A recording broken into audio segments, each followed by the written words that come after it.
और अब देखते हैं खबरें विस्तार से। कहा जाता है कि आस्था और अंधविश्वास में बारीक सी लकीर का फर्क होता है और इसी बारीक लकीर का फायदा उठाकर कुछ ढोंगी लोग लाखों और करोड़ों रुपए की ठगी कर जाते हैं। ऐसा ही मामला केकड़ी में सामने आया है, जहां क्षेत्र के कुछ गांवों में गत महीनों एक ढोंगी महाराज ने ग्रामीणों के लाखों रुपए के सोने व चांदी के जेवरात गबन कर लिए। मामला अब केकड़ी पुलिस थाने तक पहुंच चुका है।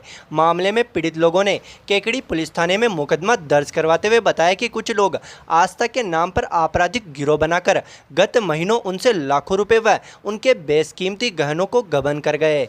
पीड़ित मोलकिया निवासी जय सिंह उर्फ पप्पू गुजर सहित अर्जुन गुजर, गोपाल सांवरलाल खटाना, राकेश कुमार रेगर, सुरेश रतनलाल सहित अन्य क्षेत्रों के ग्रामीणों ने केकड़ी थाने में रिपोर्ट दर्ज करवाते हुए बताया कि गत महीनों कुछ लोगों ने ग्रामीणों को अंधविश्वास में डालकर ठगी करने के लिए एक गिरोह बनाकर देवजी की छाया होना बताकर केकड़ी क्षेत्र के लोगों में ग्रामीणों को पहले अंधविश्वास की जकड़ में ले लिया। मामले में पीड़ित हुए लोगों ने रिपोर्ट में बताया कि आरोपी शोभाराम धाकड़ व अन्य आरोपी दुर्गालाल, रामपाल, दीनू सोनी, रतन सोनी, प्रकाश नाहटा, अरविंद ने मिलकर एक गिरोह बनाकर रखा था तथा अंधविश्वास के नाम पर ठगी करने के लिए षड्यंत्र रचा। इस दौरान गिरोह में शामिल लोगों ने आरोपी शोभाराम में देवजी की छाया आना बताकर ग्रामीणों को आस्था के चंगुल में फंसा लिया।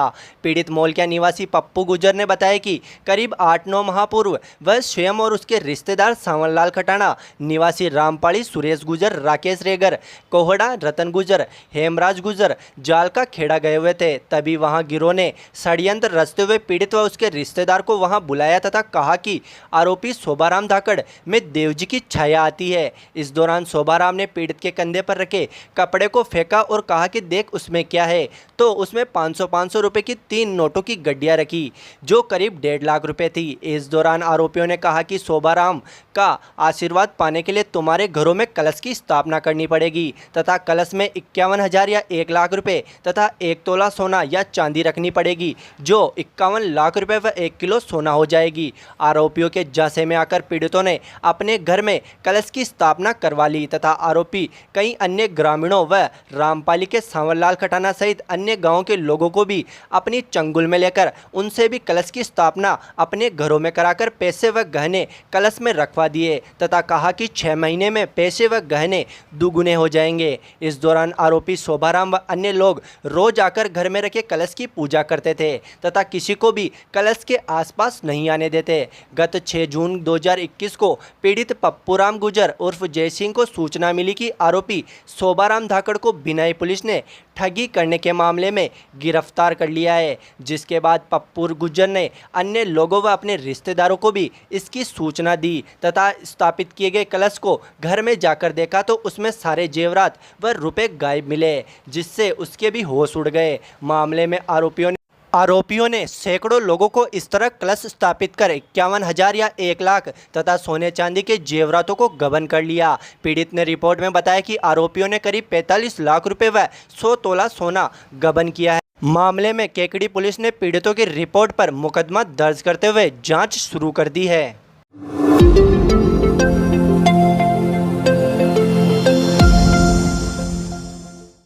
नगर पालिका के विभिन्न वार्डों के भाजपा पार्षद गुरुवार को अपने वार्डों में पालिकाध्यक्ष द्वारा विकास कार्यों में भेदभाव करने के मामले में पालिकाध्यक्ष पर बिफर पड़े। इस दौरान भाजपा पार्षदों ने पालिकाध्यक्ष कमलेश साहू के चैम्बर में पहुंचकर पहले तो पालिकाध्यक्ष का घेराव किया। इस दौरान भाजपा पार्षदों और पालिकाध्यक्ष के जमकर नोकझोंक भी हुई तथा होट टोक भी हुई, जिससे कुछ देर के लिए पालिकाध्यक्ष के चैम्बर में माहौल गर्मा गया। हालांकि बाद में भाजपा पार्षदों को पालिकाध्यक्ष द्वारा सोमवार तक टेंडर निकालने का आश्वासन दिया गया, तब जाकर मामला शांत हुआ। दरअसल गुरुवार को भाजपा के सभी पार्षद नेता प्रतिपक्ष राजेंद्र चौधरी के नेतृत्व में पालिकाध्यक्ष चैम्बर में पहुंचे तथा पालिकाध्यक्ष कमलेश साहू पर भेदभाव करने का आरोप लगाया तथा कहा कि वे कांग्रेस के वार्डों में तो विकास कार्यों के लिए टेंडर जारी कर रहे हैं, मगर भाजपा के 17 वार्डों में 1 रुपये का भी विकास कार्य नहीं हुआ। इस दौरान भाजपा पार्षद मनोज कुमावत ने आरोप लगाया कि उनके वार्ड में साफ सफाई की व्यवस्था पूरी तरह चरमरा चुकी है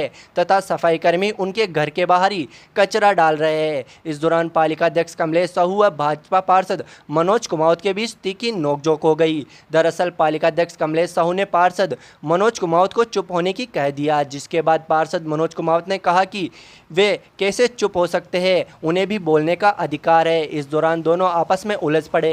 हालांकि बाद में अन्य पार्षदों ने मामला शांत करवाया। इधर भाजपा पार्षदों ने आरोप लगाया कि पालिका अध्यक्ष लगातार उनके साथ भेदभाव कर रहे हैं तथा भाजपा पार्षदों के वार्डों में ना तो किसी प्रकार के विकास कार्य करवाए जा रहे हैं और ना ही सफाई की व्यवस्था करवा रहे हैं, जिससे उनके वार्डों में सफाई की व्यवस्था पूरी तरह बिगड़ चुकी है। प्रतिपक्ष नेता राजेंद्र चौधरी ने पालिका अध्यक्ष से कहा कि हारे हुए प्रत्याशी उनके वार्डों में राशन किट वितरित कर रहे हैं, जबकि जीत कर आए पार्षद ऐसे ही बैठे हैं। उन्होंने आरोप लगाया कि कांग्रेस के हारे हुए पार्षदों के लेटर पैड पर तो नगर पालिका प्रशासन एक्शन ले रहा है, मगर जब वे पहुँचते हैं तो उनके वार्डों में किसी प्रकार का नगरपालिका कोई कार्य नहीं करता।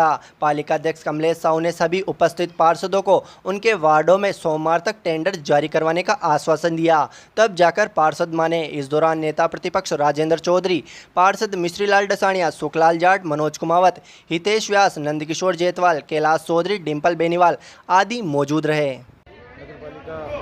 मंडल ने जो इसके लिए आज सभी पार्षद एक साथ नगरपालिका चेयरमैन साहब और ये साहब से मिले और उन्होंने आश्वस्त कराया कि सोमवार तक हम सभी वार्डों में जो हमारे कांग्रेस के वार्डों में काम निकाले सेम हो के वो काम हम आपके भाजपा पार्टी के वार्डों में निकालेंगे। यही हमारी मांग थी, जो सोमवार तक के लिए हमारे को आश्वासन दिया। अगर सोमवार तक नहीं करते तो फिर हम अनशन करेंगे उसके लिए।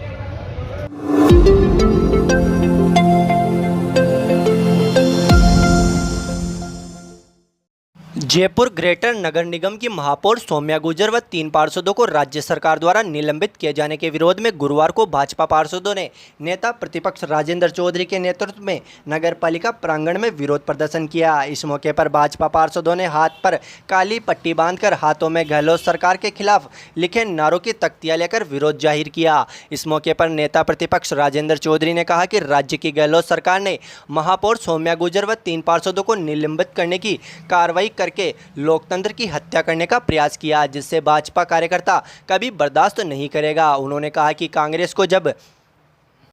कांग्रेस को हर जगह से हार का मुंह देखना पड़ रहा है, तो अब कांग्रेस जनता के वोटों से जीत कर आए जनप्रतिनिधियों पर इस तरह के निलंबन की कार्रवाई कर रही है, जो लोकतंत्र की हत्या करने के बराबर है। इस दौरान भाजपा पार्षदों ने कांग्रेस के खिलाफ नारेबाजी करते हुए विरोध जाहिर किया। इस मौके पर पार्षद मिश्रीलाल डसानिया, सुखलाल चौधरी, मनोज कुमावत, हितेश व्यास, डिम्पल बेनीवाल, सुरेश साहू, नंदकिशोर जेतवाल, महेश बोहित, कैलाश चौधरी आदि मौजूद रहे।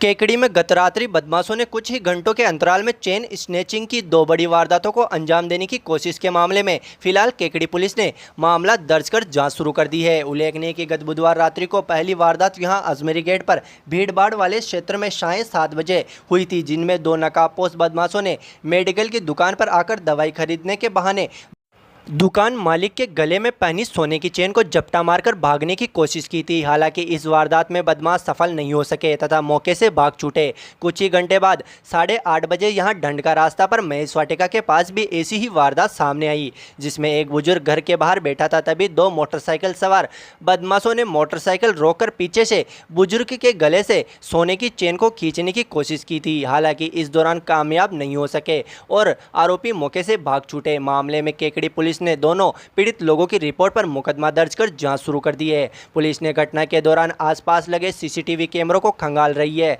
ढंड के रास्ते पर हुई वारदात का अहम सुराग पुलिस को मिल चुका है। घटना के दौरान पास ही घर में लगे सीसीटीवी कैमरे की फुटेज पर सामने आ गई है, जिसमें किस प्रकार आरोपी वारदात को अंजाम दे रहे हैं स्पष्ट दिख रहा है। हालांकि बदमाश अब पुलिस की गिरफ्त से बाहर है।